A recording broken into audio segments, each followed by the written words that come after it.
Paz do Senhor, meus irmãos, boa noite. Paz do Senhor. Os irmãos estão bem? Estão com frio? Se estão com frio, temos que orar mais. Que é para aquecer. Mas está fresquinho, hoje é verdade que está fresquinho. E nós somos aqueles que não nos deixamos vencer pelo frio e estamos aqui. E certamente o Senhor vai aqui. Já estás a dizer aleluia, ainda nem acabei a frase. E o Senhor vai aquecer o nosso coração. Amém. Meus irmãos, abram comigo, por favor, em Apocalipse, no capítulo 2. E vamos falar acerca da terceira carta. A carta à igreja de Pérgamo.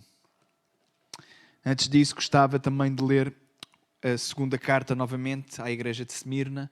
Foi isto que falámos não a semana passada, mas há 2 semanas atrás. E só para os irmãos perceberem que há aqui uma certa cadência, a mensagem é diferente para cada igreja, mas para nós entendermos alguns pormenores, diz assim: E ao anjo da igreja que está em Esmirna escreve, isto diz o primeiro e o último que foi morto e reviveu. Eu sei as tuas obras e a tribulação e a pobreza, mas tu és rico. E a blasfémia dos que se dizem judeus e não são, mas são a sinagoga de Satanás. Nada temas das coisas que has de padecer. Eis que o diabo lançará alguns de vós na prisão, para que sejais tentados, e tereis uma tribulação de 10 dias. Sê fiel até à morte, e dar-te-ei a coroa da vida. Quem tem ouvidos ouça o que o Espírito diz às igrejas. O que vencer não receberá o dano da segunda morte. Falámos nisto há 2 semanas e vimos que esta carta é a carta que não tem aqui nenhum tal, como às vezes estas cartas têm. Às vezes não, todas elas têm um senão, coisas positivas e a seguir aquilo que Deus diz que tem que ser corrigido. Esta era uma igreja fiel em uma circunstância complexa, uma circunstância muito difícil. E nós agora vamos ler, porque esta carta que nós vamos ler agora, relativamente à questão de Pérgamo, tem aqui alguns pormenores que nós precisamos conectar com a carta anterior. Diz assim: E ao anjo da igreja que está em Pérgamo, escreve, isto diz aquele que tem a espada aguda de 2 fios. Os irmãos já repararam que sempre que começa uma carta, João, neste caso não é João que está a descrever, ou melhor, é João que está a escrever, mas quem descreve é o anjo que está a falar, neste caso, quem Jesus é, o Jesus que está a mandar, desculpem, o João escrever. E sempre que se apresenta Jesus nas cartas, vai tendo uma característica distinta. Passo aqui a explicar. Se os irmãos repararem, o capítulo 2 começa assim: Escreve ao anjo da igreja que está em Éfeso, diz aquele que tem na sua destra as 7 estrelas e que anda no meio dos 7 castiçais. A segunda carta diz, isto diz o primeiro e o último, que foi morto e reviveu. Depois diz assim, a terceira carta, escreve, isto diz aquele que tem a espada aguda de 2 fios. Então, ele vai descrevendo Jesus, e se os irmãos estiveram atentos ou já leram o primeiro capítulo do Apocalipse, vão perceber que a descrição de Jesus nas diferentes igrejas é a descrição que também João já deu quando viu quem Jesus era. Só que, em vez de dar a descrição completa, em cada parte ou cada igreja, cada carta escrita, vai apresentando uma das descrições de Jesus. E esta igreja, nesta igreja que nós estamos aqui a falar, Jesus é apresentado como aquele que tem a espada aguda. A espada afiada. Uma espada afiada de 2 gumes. Uma espada penetrante. E nós percebemos, pelo contexto bíblico, que esta espada, que é aquele que a tem, esta espada é a espada que permite penetrar até o mais fundo que existe, inclusive dividindo todas as coisas, esmiuçando assim, todas as coisas. E este que está a falar é aquele que tem a espada. E a espada é sinal de guerra. A espada é sinal de julgamento. A espada é sinal de sentença. E isto ajuda-nos a compreendermos o que aí vem nesta carta e qual é a mensagem. Este Jesus é aquele que possui a espada romaia. E a romaia era uma espada que era utilizada, como eu já vos disse, quando vamos falando de Apocalipse. Era uma espada que era usada exatamente para combate. não era a espada ou a faca que Pedro tinha com a qual ele cortou a orelha do Malco, mas era uma espada que os exércitos usavam. Era esta a descrição, quando se falava das espadas que os soldados tinham e que combatiam, era esta a espada que se está a falar. E Jesus é apresentado como aquele que tem essa espada, a espada de guerreiro, mas é uma espada de 2 gumes, afiada dos 2 lados. E agora vejo. Eu sei as tuas obras. Mais uma vez, lá está Jesus. E Apocalipse está sempre a falar disto. Eu sei, eu conheço, eu vejo, eu sondo, eu sei quem tu és e eu sei aquilo que tu fazes. Temos visto isto várias vezes, já pregámos sobre isto, vamos adiantando, mas eu espero, irmãos, que apesar de nós lermos isto tantas vezes, já temos falado sobre isto, que estas palavras tenham impacto. Esta é a palavra do Senhor. Eu sei. Nós sabemos aquilo que vemos, e às vezes mal, e nós sabemos aquilo que ouvimos, e às vezes mal. E sabemos mais ou menos algumas coisas, mas quando Jesus diz que sabe, Ele sabe mesmo. Nele não há engano, a Ele nós não podemos enganar, Ele não se engana, Ele não erra, Ele conhece, Ele sabe quem nós somos, o que fazemos e até o que pensamos. E isto é que é assustador. Ele sabe aquilo que tu e eu penso, aquilo que tu e eu pensamos. Eu sei as tuas obras e sei onde habitas. A ideia é, está a falar para a igreja. Eu conheço as obras da igreja, porque afinal a igreja é de quem? É dele. E quem é que tem a liderança da igreja? É ele. Então ele conhece a igreja que tem, ele sabe qual é a obra da igreja que é dele. Irmãos, vamos aqui falar da nossa igreja para todos. A nossa igreja não me pertence. A igreja também não pertence ao ministério. E a igreja não nos pertence. A igreja é posse de Jesus Cristo. Ele é que é o Deus da igreja. Ele é que é o proprietário da igreja. Nós passamos. Um dia vamos. Quer seja porque mudamos de país, quer seja porque mudamos de cidade, quer seja porque vamos para o outro lado, ou quer seja, e este para o outro lado, pode ser mesmo para o outro lado. Acabar, estamos a respirar e de repente, acabou-se. Mas Ele continua. E Ele continuará. Não tem nada a ver com a pregação, mas há pessoas que acham que são insubstituíveis na igreja. Já tenho dito isto. Não há insubstituíveis, porque todos nós, mais tarde ou mais cedo, desaparecemos. E a verdadeira igreja de Cristo sempre continua, porque aquilo que não pode desaparecer da igreja é Jesus. O resto é tudo passível de ser substituído. Não que nós queiramos substituir pessoas, irmãos, não me interpretem mal, mas nenhum de nós é indispensável. Quem é indispensável é o Espírito Santo. Quem é indispensável é Jesus Cristo. E se eu não fizer, alguém há de fazer. Se agora me desse a patacoa e Deus me livre, e começasse aqui a patinar, os irmãos continuariam. O Senhor levantaria outro pastor. O Senhor levanta sempre pessoas que são fiéis e que querem continuar a ser fiel, porque a fidelidade não é só de um momento. Porque há pessoas que começam bem e acabam mal. Já conheci tanta gente que era um exemplo para a minha vida espiritual. Tanta vez que eu estou a ser honesto convosco, irmãos. Conheço pessoas que ainda, e até me magoa quando penso nisto. Fico triste, é isto que eu quero dizer, não é? Magoa, a pessoa decide aquilo que quer. Mas eram pessoas que eu olhava na minha juventude e dizia, nunca vou conseguir ter esta espiritualidade, não vou conseguir ter este compromisso que esta pessoa tem, não vou conseguir fazer as coisas que esta pessoa faz. E hoje eu estou na igreja e sou fiel ao Senhor e elas não estão na igreja. Então, não há ninguém insubstituível. Jesus é a única pessoa insubstituível na igreja. Então Ele conhece tudo e Ele sabe onde é que a sua igreja está, onde é que a sua igreja habita. E veja onde é que esta igreja habitava. E ela habita, que é onde está o trono de Satanás. Opa! Quer uma boa localização? É capaz de ser barato este sítio. Veja uma coisa. Esta igreja estava num sítio que era considerado o trono de Satanás. Se os irmãos repararam, na carta anterior, falava acerca da sinagoga de Satanás. E o que significava aquela expressão era que havia uma sinagoga, que era o lugar onde as pessoas se reuniam também para cultuar a Deus. Nesse lugar, que era suposto ser um lugar de Deus, É o próprio Jesus, o próprio Deus a dizer, olha, aquilo não é uma igreja. Aquilo é uma sinagoga de Satanás. Aquilo é uma igreja do diabo. Literalmente é isto. O que significa que há para aí muita coisa, muita igreja que se chama igreja por nome, mas depois aquilo que acontece lá dentro não tem nada a ver com Deus. Mas Deus aqui está a escrever, João aqui está a escrever uma carta, foi Jesus é Jesus que envia esta carta, desculpem, lá estou eu. João escreve aquilo que Jesus lhe está a dizer. E aquilo que Jesus lhe está a dizer é isto. Eu conheço onde tu habitas e sei que onde tu habitas é a casa de Satanás. O trono, desculpem.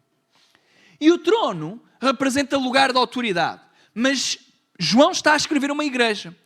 Este caso não é o mesmo da questão da sinagoga, porque na sinagoga Jesus está a acusar aquela igreja, ou aquela sinagoga, de não ser uma sinagoga divina, mas ser uma sinagoga de Satanás.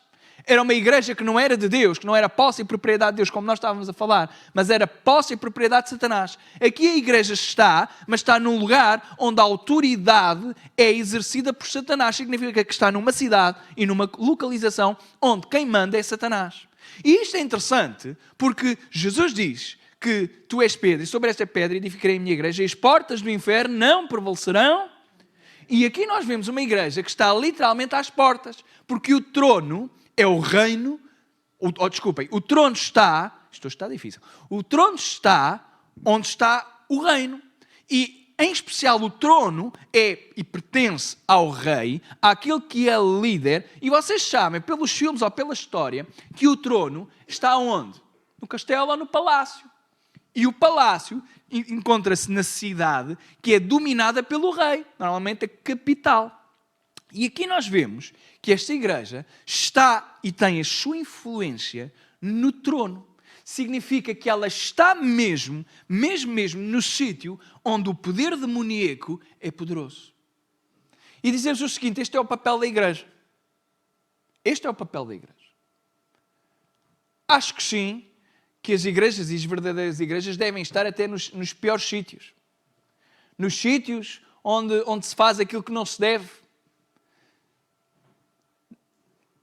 Não há problema nenhum de uma igreja, quer dizer, há algum problema, mas vou passar a explicar.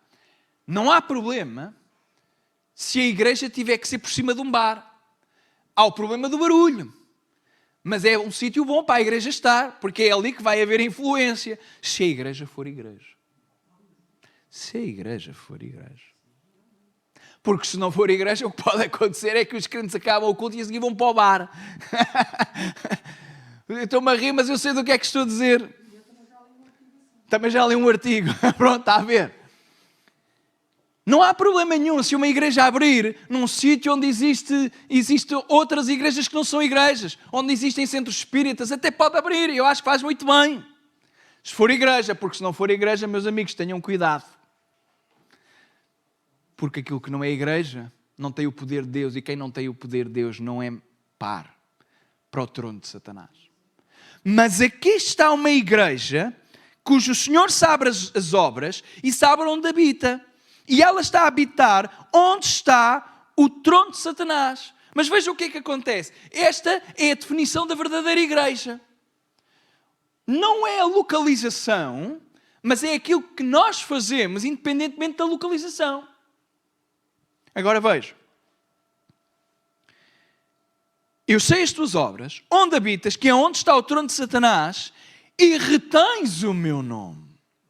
E esta é a marca da verdadeira igreja. No meio da pressão, no meio da luta, onde Satanás domina, quem mantém o nome de Jesus é a igreja. E aqui está uma igreja que, apesar da pressão, mantém o nome. Retém o nome. Retém aquele nome que é o nome todo-poderoso, porque é a única forma da igreja crescer, da igreja sobreviver, da igreja permanecer no meio onde há hostes e poderes malignos. A única forma da igreja de facto ser operante e exercer a sua autoridade é pelo nome, que é o nome sobre todo o nome de Jesus. Então, ainda que se esteja à porta do inferno, onde se vê o trono de Satanás, a igreja pode prevalecer e vai prevalecer se ela retiver o nome de Jesus. E não negaste a minha fé. Há muita gente que diante da pressão nega a fé.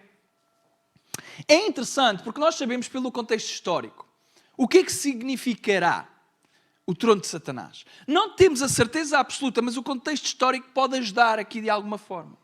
Entendemos que o trono provavelmente há de ser algum altar. É esta a ideia que dá. Por isso é que os irmãos reparam, e se não reparam, podem pensar, os sítios mais difíceis de ter igrejas, os sítios onde a igreja mais é difícil de ela crescer, porque é preciso crentes maduros e pessoas focadas na busca verdadeira por Deus, melhor diria, todas as igrejas têm que ter isto, mas nos sítios onde é mais difícil é onde existem altares à idolatria. Se o irmão for a Fátima, você vai ver que é muito difícil implementar igrejas que cresçam. Sei do que é que estou a falar, porque até tenho ali alguém que até trabalhou lá alguns anitos, ainda foram uns anitos, uns 3 anitos, e vivia lá perto, Orém. Fátima pertence a Orém. Eu fui pastor em Orém, então sei bem a realidade de Fátima. Fui lá umas quantas vezes de carro passear, ainda sonhei algumas vezes em pensar, se eu ficar aqui mais uns anitos, que gostava de abrir aqui uma missão, estava no meu coração. Mas quem lá foi, e aqui temos várias pessoas que lá estiveram, e vocês, provavelmente os irmãos já foram a Fátima. Não sei se já foram a Fátima depois de estarem convertidos. Mas se nunca foram depois de se converterem, eu garanto-vos que nós não conseguimos ficar calminhos. É uma cidade complicada. Porque é uma cidade onde existe o trono de Satanás. E a igreja não consegue, muitas das vezes, avançar, porque se esquece que nós somos igrejas, não tem a ver por causa da estratégia, não tem a ver com a oratória do pastor, não tem a ver se o pastor prega bem ou prega mal, sequer. Tem a ver se o pastor dobra os joelhos e ora. E se os crentes fazem o mesmo com ele. Porque o pastor também é pastor se tiver a igreja. Se não tiver a igreja também é pastor de nada. E se não é pastor de nada, mais vale dizer que não é pastor. Porque não é. O pastor é pastor quando tem igreja. Ponto final. Se não tem igreja, não é pastor. Mas a verdadeira igreja é aquela que dobra os joelhos e que retém o nome e não nega a fé. A fé de quem? A fé em Jesus. Nestes lugares onde existe a opressão demoníaca, é importante, é crucial que todos se foquem naquele que é capaz de vencer todas as coisas, Jesus. Há igrejas que não têm este foco. O foco é o espetáculo. O foco não é Jesus. O foco é aquilo que leva as pessoas a sentirem-se bem. O foco é a mensagem que possa eventualmente mexer com as emoções das pessoas. Mas Jesus não está aqui a falar a uma igreja assim. Jesus está a falar a uma igreja que no meio do caos, no meio do trono de Satanás, ela ainda tem impacto. Não tem tudo bem, vamos ver. Mas ela causa impacto. E o que é este trono de Satanás? Nós não podemos ter a certeza absoluta por causa da distância que nós temos da cultura e dos anos que já passaram. Mas existem pelo menos 3 hipóteses que são aquelas mais viáveis. Uma seria um altar que existia aqui na cidade de Pérgamo ao deus Zeus e à Atena. Havia este altar, pode ser isto. Havia também um altar ao imperador Augusto, em que foi ali que o imperador começou a ser mesmo cultuado como uma divindade. E há uma terceira opção, que eu acho que provavelmente será esta, pelo menos é aquela para a qual eu me inclino. Dada a cultura greco-romana e a ideia de trono de Satanás e esta divindade. E esta divindade era desculpe lá, deixa eu ver se eu me lembro o nome dele. Asclépios, era isto. Asclépios. A divindade Asclépios era um altar, existia um deus, desculpem, não era Deus nenhum, mas havia uma divindade que era o Asclépios. E o Asclépios, ele era representado por uma cobra. Ele era uma serpente. Muitas vezes aparecia como serpente. E o Asclépios era o Deus que curava. Era um Deus menor no panteão, mas era um Deus que nesta sociedade tinha um culto e um altar. E eu lembro-me, quando comecei a estudar grego clássico, uma das histórias que lá estava era exatamente acerca deste Asclépios. Era um conto grego, e fala acerca deste Asclépios. Então o Asclépios como é que funcionava? Basicamente alguém que tinha uma doença, precisava de ir até ao templo onde estava o sacerdote, bater à porta, explicar a sua necessidade, e a seguir tinha que levar alguma oferta para o Asclépios. Podia ser Qualquer coisa, não precisava ser especificamente dinheiro, mas alguma coisa que fosse importante para ele, alguma coisa pessoal, e ele entregava no altar de Asclépios, dormia no templo e no dia a seguir podia ser curado se o Asclépios lhe aceitasse a oferta. Os irmãos estão a perceber a ideia. É uma história muito bonita, mas isto tem tudo, é tudo demónios por trás. E então vejam, este Asclépios é representado por uma serpente. E agora estamos aqui na cidade de Pérgamo e o Senhor está a dizer à igreja, olha, eu conheço as tuas obras, sei que permaneceste fiel, não negaste a fé, não rejeitaste o meu nome, não negaste a fé e estás a ter influência, e a influência na cidade é onde está o trono de Satanás. Claramente há um trono qualquer, uma divindade, um demónio, é isto que está aqui a expressão. Mas no meio da luta, eles não negaram. E ainda mais. Ainda que nos tempos de Antipas, minha fiel testemunha, o qual foi morto entre vós, e ele volta a dizer, onde Satanás... Vejam o que é que aqui este texto está a falar. Esta igreja é uma igreja que não nega. A igreja antes, os irmãos repararam que o vício tinha a ver com prisão. Sempre fiel até à morte, é assim que acaba. E dar-te-ei a coroa. E aqui ele diz, olha, esta igreja... Vocês não me negaram, vocês têm influência e estão na sociedade onde existe um trono de Satanás. E não me negaram e ainda não rejeitaram, ainda que entre vocês já tenha sido morto um. Aparentemente este Antipas terá sido o primeiro a morrer, porque parece que ele é conhecido quando se diz Antipas morreu. Não é porque morreu um, não é porque morreram várias pessoas, parece que morreu uma pessoa e essa pessoa teve o impacto. Parece que foi a primeira. Os irmãos entendem, a ideia é, olha, morreu Antipas. Se tivessem morrido vários, o texto diria onde morreram já vários. Mas aqui morreu Antipas, que era uma fiel testemunha. Fiel testemunha. E é espantoso, porque apesar de em Apocalipse a palavra ainda não ter esta conotação, a palavra para testemunha no grego é mártir. Mártir. E no grego há aqui um jogo interessante para nós, 2000 anos depois. Na altura, mártir significava única e exclusivamente testemunha. Mas agora leiam isto, não vão ler no grego, mas leiam com a expressão grego. E quando vocês leem mártir, vocês percebem que ele era de facto fiel testemunha, mas foi verdadeiramente fiel mártir. Alguém que morreu pelo nome e pela fé em Jesus Cristo. E este é o primeiro a morrer, mas a igreja não se atemorizou. A igreja estava a ser perseguida e mais, ele diz, olha, o qual foi morto entre vós, onde Satanás habita. O texto está a querer dizer que é pela opressão, claro que foi pela permissão divina, mas que o poder demoníaco pode avançar de tal forma que ele queira mesmo matar e leve a que crentes possam morrer. É isto que o texto está a dizer. Pela permissão divina, obviamente. Mas irmãos, vejam, não se prega muito isto, mas Antipas era ou não era crente? Era ou não era crente?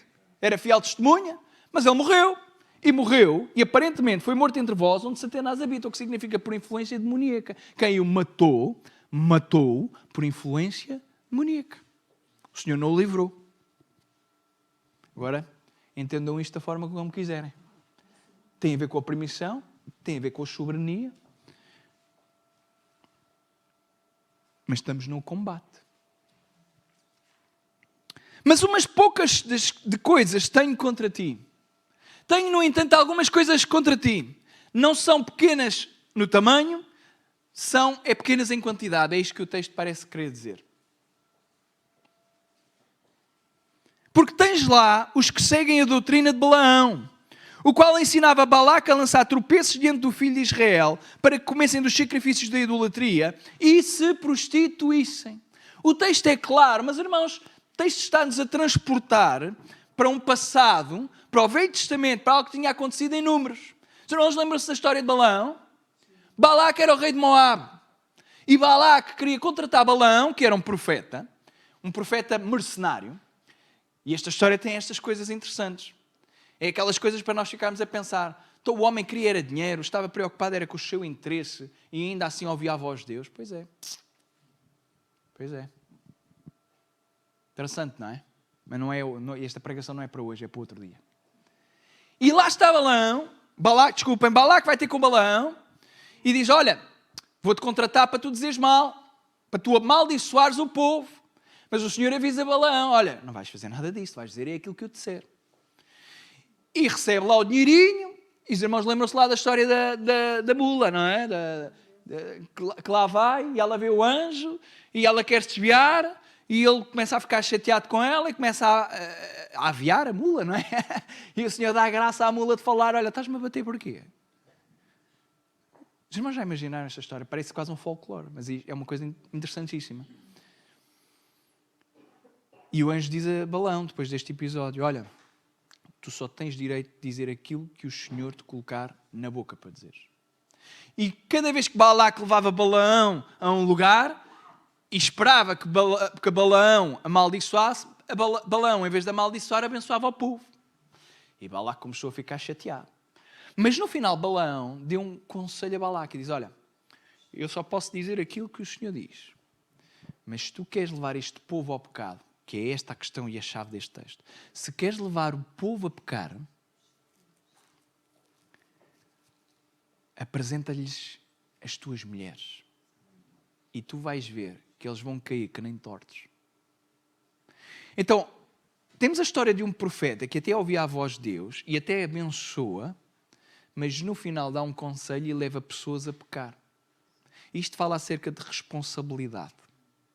Fala acerca do tropeço que tantos de nós muitas das vezes podemos correr o risco de levar outros a cair. O tropeço é aquilo que leva outra pessoa a pecar. E aquilo que Balaão faz é levar todo o povo a pecar. Não através de uma profecia, mas meramente através de um conselho. Vejam o impacto que as nossas palavras podem ter. Então, Balaão, ele representa a pessoa que está interessada não no seu ministério, isto é, no sentido da sua chamada divina, mas acima de tudo está interessado naquilo que pode ganhar com o seu ministério. E eu conheço tanta gente assim. Não estão interessados naquilo que o Senhor tem para a sua vida e aquilo que o Senhor de facto quer lhes dar, mas querem usar os dons que foi Deus que lhes deu para se abençoarem a si mesmos. Balaão estava mais interessado em amaldiçoar do que abençoar. Ele só abençoou porque foi obrigado. Porque Balaão, aquilo que ele queria era dinheirinho. Então, esta história fala acerca daquelas pessoas que se estavam a levantar no meio da igreja, que o seu ministério era levar os outros a pecar. Belo ministério. Levar o outro a pecar. Que o ministério é incrível. Há gente que está preocupada com posições, gente que está preocupada com títulos e depois no final aquilo que levam é outros a pecar. E isto é com pastores, é com pastores, é com o que for. É com o ministério que for. Até podemos nem ter nenhum título, nenhum cargo. Mas o ministério de levar os outros ao pecado, e desculpem a expressão, vai ser julgado pelo Senhor, é o que este texto está a dizer.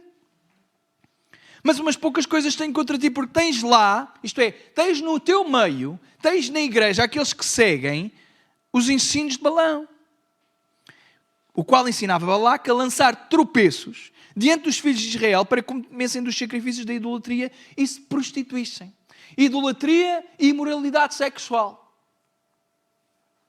Assim, tens também os que seguem a doutrina dos nicolaítas, o que eu odeio. Já falámos que nós não podemos ter a certeza absoluta de quem são estes nicolaítas. Mas neste texto, nós conseguimos ter aqui uma conexão. Dá para ver isto bem nas conjunções e preposições no grego. Mas deixa-me explicar uma coisa interessante neste texto. Nós percebemos que há aqui estes nicolaítas e há aqueles que estavam a seguir a doutrina de Balaão. Mas não são duas doutrinas distintas, elas são uma e a mesma doutrina. E a própria palavra mostra isto com as conjugações.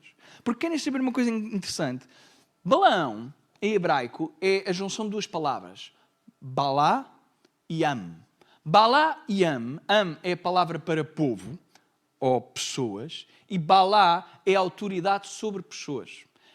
Literalmente o nome significa aquele que tem autoridade ou poder sobre o povo ou sobre as pessoas.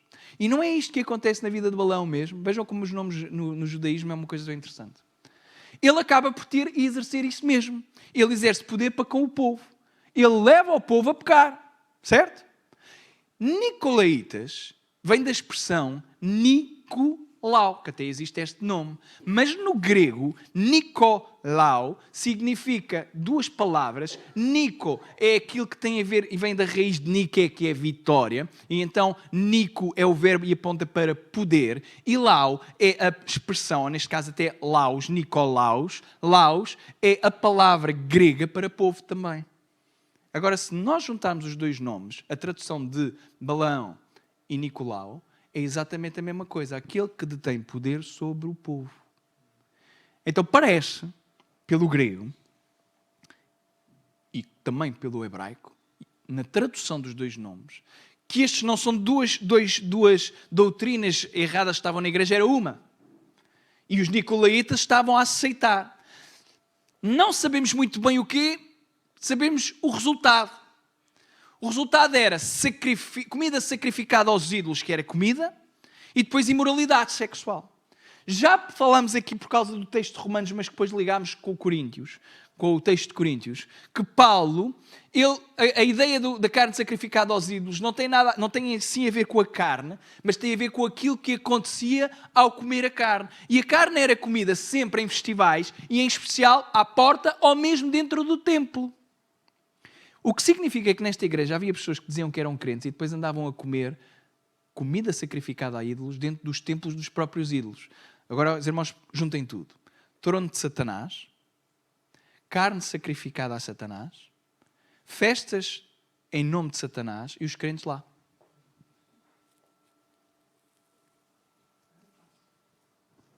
E Jesus a dizer, os quais eu odeio.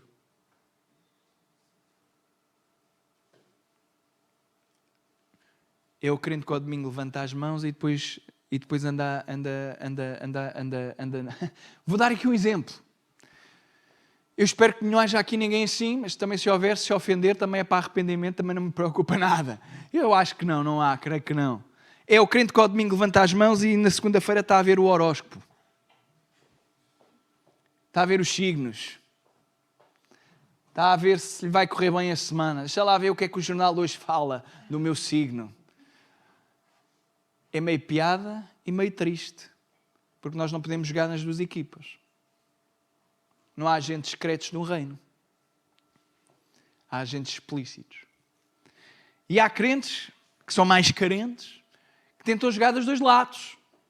Querem as bênçãos do Senhor e querem as bênçãos, e desculpem a expressão, do diabo. Sem saber que as bênçãos do diabo vêm sempre com juros e são elevados. É o preço da nossa alma.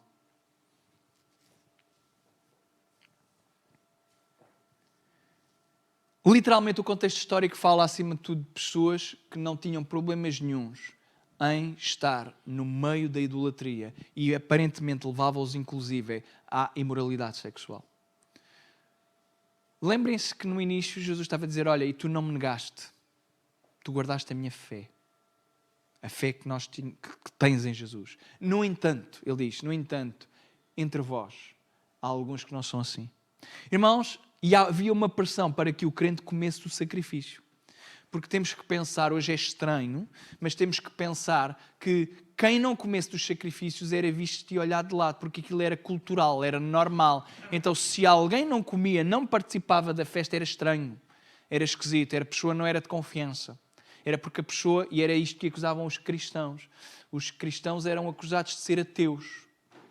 É irónico, não é? Mas o cristão era acusado de ser ateu. Porque não era compreensível que ele não participasse das festas, não participasse daquilo que era dedicado à divindade. E havia aqui algumas pessoas que não abdicavam disto. E dizer o seguinte, ser igreja é abdicar. Ser crente é abdicar de tantas das coisas que nós temos. Assim tens também os que seguem a doutrina dos nicolaítas, o que eu odeio. Versículo 16 diz, arrepende-te. Volta para trás, que haja uma mudança de ritmo, que haja uma mudança de caminho, que haja uma mudança de paradigma. Estás a caminhar naquela direção, para e arrepende, volta, metanoia. Que a tua mente, a tua alma e o teu coração se foquem noutro caminho, que não aquele que tu estavas a caminhar. E o caminho é foca-te de volta, regressa para Deus. Arrepende-te. Senão, em breve virei a ti. E esta expressão, em breve virei a ti, significa, olha, se tu não te arrependeres, brevemente terás julgamento. Não se esqueçam, quem está a falar é Jesus, aquele que tem a espada de 2 gumes. Certo? E a seguir ele diz, para aqueles que são os nicolaítas, porque há aqui 2 destinatários. Vejam. Arrepende-te, pois quando não, em breve virei a ti. E contra eles, ou seja, ele diz, olha, se tu não te arrependeres, e nós perguntaríamos, mas eles não estavam a ser fiéis, a arrependerem-se do quê? E a ideia é esta, arrependerem-se do facto de permissão e de permitirem pessoas que não estão comprometidas e que não querem estar comprometidas influenciem outras. A ideia é, a igreja tinha que fazer alguma coisa contra aqueles que estavam a levar os outros a pecar. Este era o papel dos líderes e da igreja. Arrepende, pois, quando não, em breve virei a ti, e contra eles, mas contra eles, vejam o que é que vai dizer, batalharei com a espada da minha... Vejam o que é que Jesus está a dizer. Porque a descrição no capítulo de Apocalipse, no capítulo 1, nós vemos que aquela espada que Jesus tem não está nas suas mãos, está na sua boca. E nós sabemos que a espada tem a ver com a sua palavra. E aqui está aquele que vem e que vai batalhar com a espada da minha boca. Sabe o que é interessante? Quando nós olhamos para a história de Balaão, nós percebemos que ele depois vai ser condenado à morte. Exatamente por levar o povo a pecar, no capítulo 30 de Números, no capítulo 30 de Números, Balaão é morto. Também com os outros líderes. E é morto, sabem, ao fio de quê? Da espada.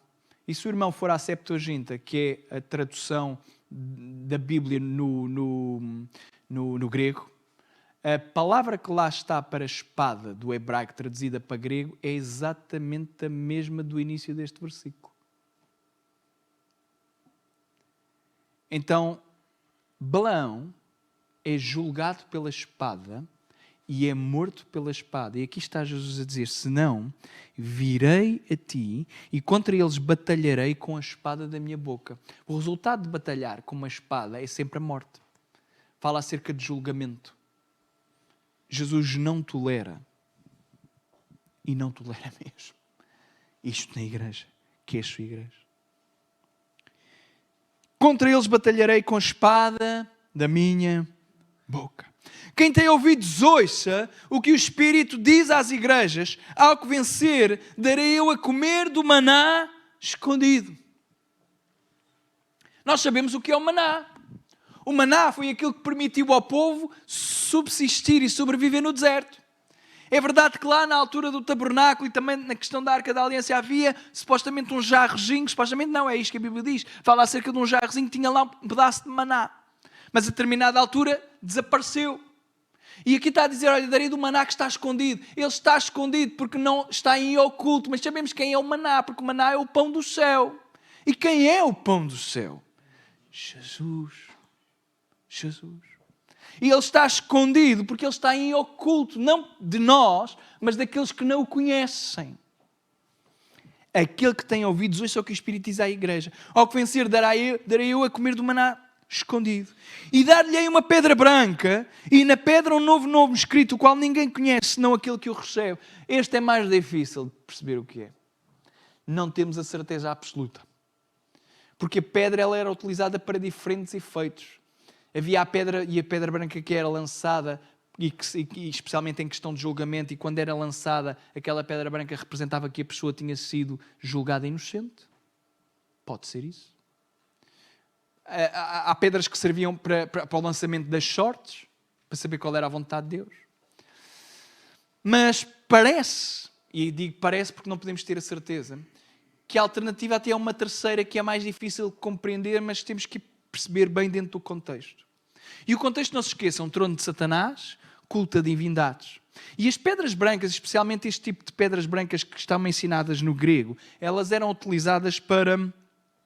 Estas pedras brancas eram utilizadas para amuletos.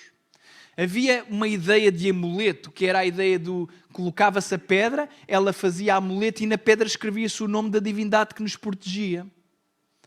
Já me estou a perceber. E João não está, obviamente João não está a ser místico, João não é místico. Porque há muita gente que olha para o Apocalipse e acha que João é quase agnóstico. Não é mentira. Ele está a utilizar uma coisa que era normal da cultura e que nós hoje não conseguimos entender, mas para aplicar e fazer uma aplicação. Ele não está a defender nada disto.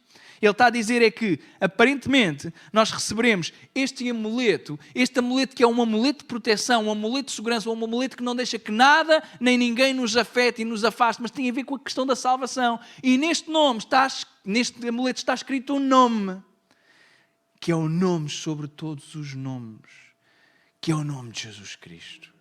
E onde está o nome de Jesus Cristo escrito? Se você colocar um carimbo com o seu nome num documento, aquele documento tem o seu nome, em princípio será propriedade de quem? De quem tem o... Se o amuleto estiver na sua posse, o nome que lá está é o nome de Jesus. Significa que você é posse e propriedade de quem? Não é incrível? Agora vamos ler isto pensando nisto. Quem tem ouvidos, ouça o que o Espírito diz às igrejas. Ao que vencer, darei eu a comer do maná escondido e dar-lhe uma pedra branca e na pedra um novo nome escrito, o qual ninguém conhece, senão aquele que o recebe. Este nome de Jesus, porque depois há também uma outra, e aqui desculpem a expressão de teoria, que fala que o nome que lá está escrito não é o nome de Jesus, mas é o novo nome que nós vamos receber. Nós não podemos ter a certeza absoluta, mas eu inclino que é claramente o nome de Jesus que aqui está. Mas há uma coisa que acontece, é que quem tem e recebe o nome de Jesus também se transforma numa nova criatura, porque o nome fala acerca de identidade. Então é perfeitamente normal que as duas ideias até possam ser conjugadas. Porque quando eu recebo Jesus, o meu nome não é mais Luís. O meu nome é servo de Jesus. Você está cá? O meu nome é Filho de Deus. O meu nome é aquele que foi redimido pelo sangue de Jesus Cristo. E isto, irmãos, fala acerca de nova criatura, novos céus, nova terra, nova Jerusalém. Haveremos de lá chegar à medida que vamos caminhando e todas estas ideias depois vão se conectando. Que Deus nos ajude a guardar. E ainda que a nossa igreja possa estar onde existe e onde está o trono de Satanás, que esta igreja vai subsistir. Esta é a nossa oração, amém? Esta é a nossa expectativa e esta é a nossa esperança. Deus está no nosso meio, amém, meus irmãos?